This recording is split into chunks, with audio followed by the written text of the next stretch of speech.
So, mga ka-idol, ako nga pala yung kumanta doon sa, ano na yun, yung Mall Cute, yung kulay blue, yung kulay blue na yun, na may aso.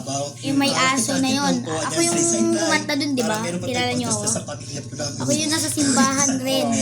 Yung nasa simbahan rin. Pati yung kapatid ko na nandun sa simbahan, yun yun, no? Naalala ko kami.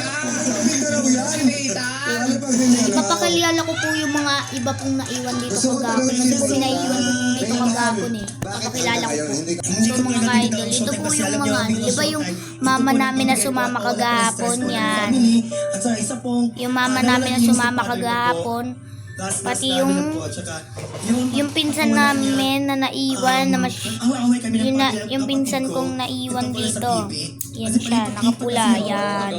Pinsan ko lang po yan, di po yan aking kapatid. Yung po yung isa kong kapatid do, yung baby. Nathan, kaway ka Nathan. Ganun ka. Yan, hi daw po.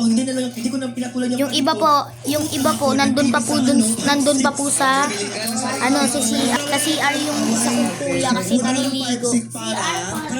Tapos CR, tapos yung isa ko namang kuya nandun sa kwarto. Ako po, papakilala ko po si PJ, si Lia, si Rayvan, si Shena, si Nathan, at si Kuya Charles to. Tapos si Kuya Arnie naman yun nasa CR.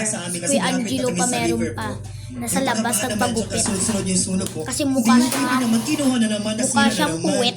Joke lang. Okay. Hanggang dito na lang pala yung YouTube natin. Bye-bye. At si Matmat pa po pala. Nandito po pala. Pero po wala. Ano po siya? Labas po yata siya. 7 po kami. Hanggang dito na lang po pala. Bye-bye.